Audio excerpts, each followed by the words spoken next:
Some Cowboys training camp takeaways coming up for you guys, including injury updates. But first, congratulations to DeMarcus Ware and Chuck Howley for making it in officially to the NFL Hall of Fame. Show those guys some love by typing in 94 for Ware and 54 for Howley. We will begin the training camp takeaways with the Cowboys off today, a Sunday breather, with some injury updates in the last 24-ish hours. First up, Ronald Jones has a groin injury. Not sure how severe that injury is, but maybe he misses some time. We'll know more on Monday there. Good news on other players, namely Israel Mukuamu. His hamstring injury seems to be subsiding. He got some work in on Saturday. Donovan Wilson, by the way, out of his walking boot. Micah Parsons jammed his joint, or a joint finger. Not like that. Get your heads out of the gutter, folks. It seems to be minor. He's fine. Probably stung a little bit. He'll be okay there. And then some more bad news. Luke Schoonmaker, the foot injury, not heading in the correct direction. The Cowboys were optimistic he'd be back at the end of this week. He was not. Mike McCarthy saying the dreaded S word, setback. Not today, McCarthy said about a Schoonmaker return on Saturday. We're hoping possibly Monday. He had a little bit of a setback yesterday. Nothing major, but a minor setback. Hopefully Monday. I think he's really close to getting past that. I hope he is. It would be very nice to have their second-round pick at a position of need available. The more time he misses, the tougher it's going to be for Schoonmaker to make a tangible impact or a big enough impact in his first season. Speaking of concerning, the kicker situation continues to not exactly be a good one. Tristan Vizcaino, Brandon Aubrey did not have their best stuff or even good stuff on Saturday.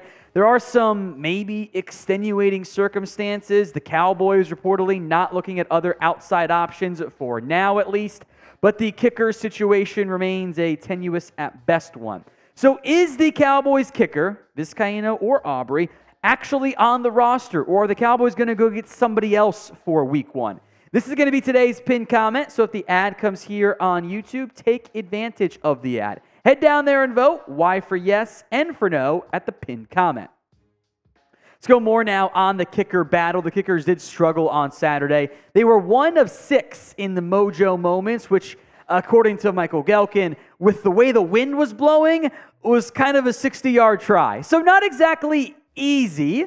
Wasn't actually a 60-yarder, but it was heavily into the wind. Brandon Aubrey, the only one to make one. The kickers combined outside of the Mojo Moments went 9 for 15. Brandon Aubrey, 5 of 7, as he's been a lot so far in camp, seems to be his number. Tristan Vizcaino was 4 of 8. He did not have a very good showing. He got an extra kick because there was a bad snap or a bad process on the snap, but he missed 4 in a row. It was pretty rough out there. The kicker results so far in camp through 4 days, of actual kicks, tracked and stuff. Brandon Aubrey is 21 of 28. He's 4 of 6 in the Mojo Moments.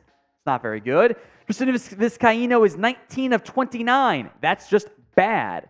3 of 6 in Mojo Moments. He's not having his best results so far here. The free agent kickers who are out there, for those of you looking for more help, Mason Crosby, Robbie Gould, Randy Bullock, Ryan Suckup. Crosby's old, has been inconsistent. Bullock and Suckup are not that great. I think I prefer Suckup. Many of you ask about Robbie Gould. I totally understand that. He's old. He wants more money than I think the Cowboys are willing to give out to a kicker who allegedly doesn't want to do 50-yard tries and or do kickoffs. That's too big of a factor. That's all allegedly, but still, that does not intrigue me very much.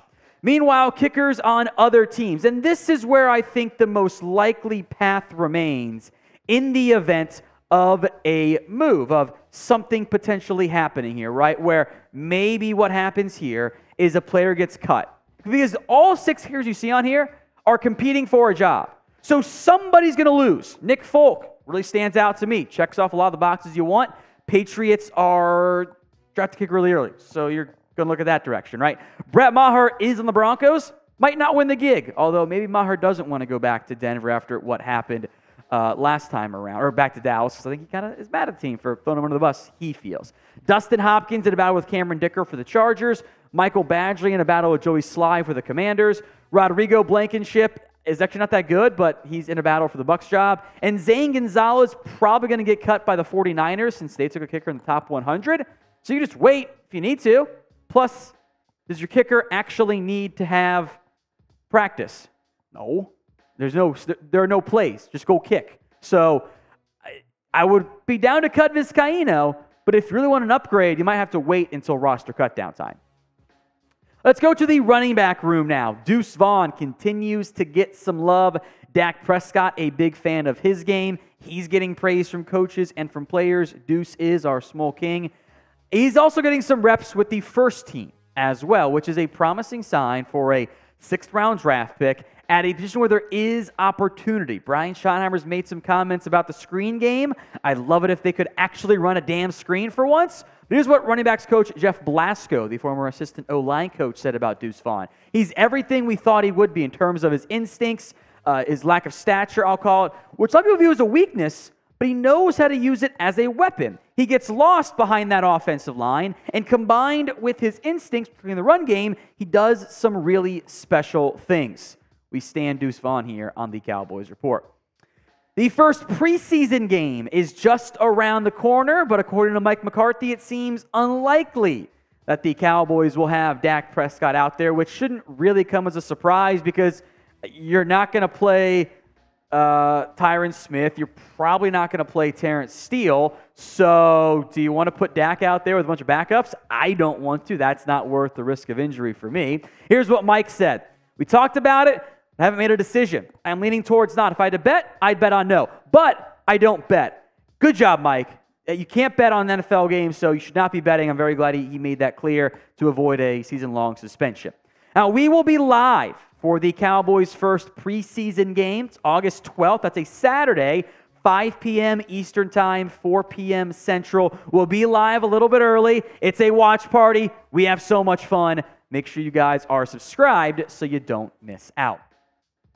Some more camp takeaways here. DeMarvion Overshown had himself quite a day on Saturday, headlined by a couple interceptions, a diving, sliding, falling, caught it on his back after not a great throw from Will Greer. Hunter Lipke bats it up in the air, which is a trigger warning for me and many others of batted pass leads to an INT. It was Greer, not Prescott. But by the way, look, the Cowboys gave Overshown the green dot, which is a bit rare for a first-year player to be the signal caller. And so far, he's handled it very well. I'm excited to see him in the preseason.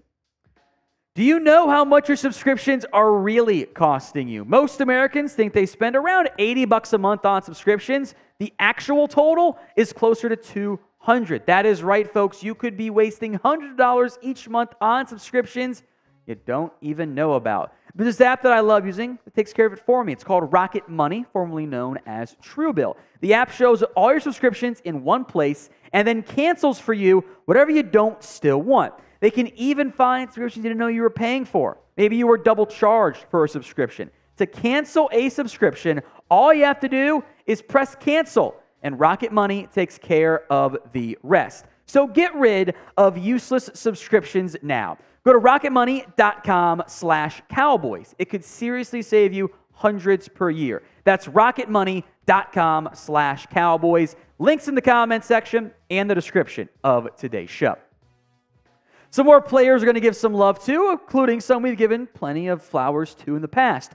Jalen Brooks, who I think entering camp was the overlooked man because we were more excited about Jalen Moreno-Cropper because, well, he was the guy we heard about leading up to the draft process.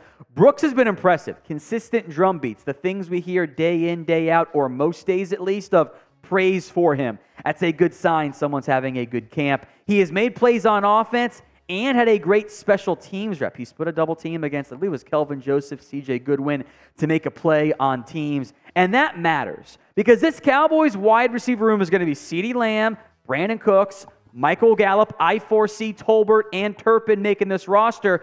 There's receiver 4. There's receiver 5. Your wide receiver 6 pretty much has to be someone who contributes on special teams. It doesn't make roster sense if that guy isn't helping. And Jalen Brooks continues to flash on special teams. That's going to go a very long way for him making the roster. Most likely, barring injuries, knock on wood, hope none happen after this, Simi Fehoko, who continues to be in a not great spot because of the numbers game and what really more others are doing in the wide receiver room. So pick a wide receiver to make the roster. JB for Jalen Brooks or SF for Simi Fehoko. Get those votes in for me in the comment section right now. We'll go to some cornerback updates now. A couple of different players I want to mention here, mostly positive, by the way. Eric Scott has had some praise in minicamp, in training camp. There have been some up and down moments. You know, the 6th-round pick isn't going to win every single rep, but he had a strong day in camp on Saturday, perhaps his best day so far. I think he is pushing very hard to make this Cowboys roster, maybe even be ahead of Nahshon Wright, by the way. Stephon Gilmore has also drawn praise. Now, he's been getting some vet rest days, but he has not seemingly lost a step at all. Looks like he's pretty efficient out there. And he's been a great veteran mentor for guys like Trayvon Diggs, Nahshon Wright, and even CeeDee Lamb has had a lot of praise for what Gilmore's been able to impart wisdom-wise to him. Now, on Saturday, Gilmore got a veteran rest day. Deron Bland played on the outside. That meant Kelvin Joseph got the crack with the first team at nickel.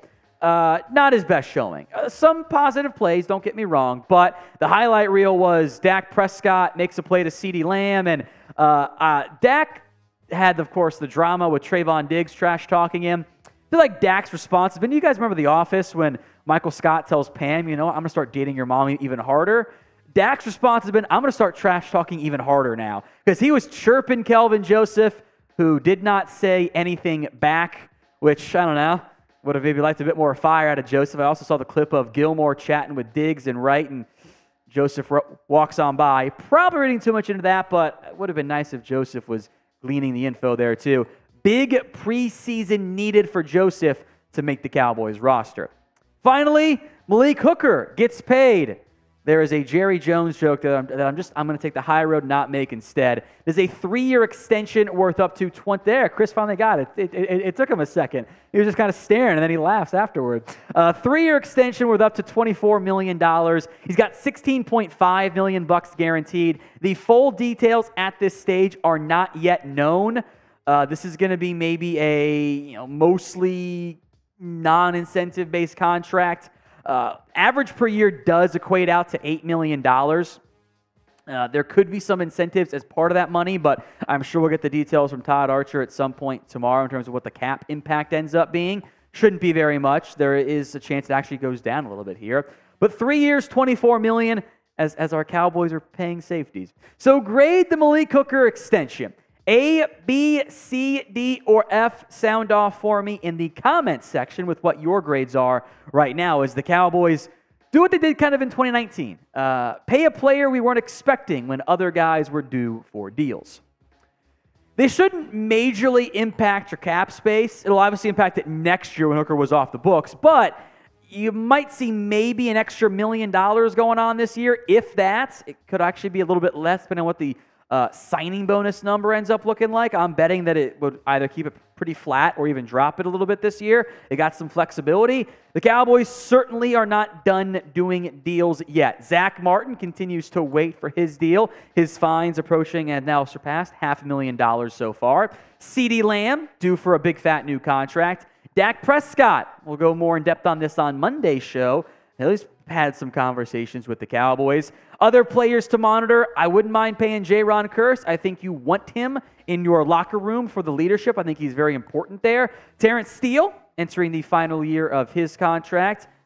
Franchise tag's kind of expensive for him and for Tyler Biadasz, by the way, at the center position.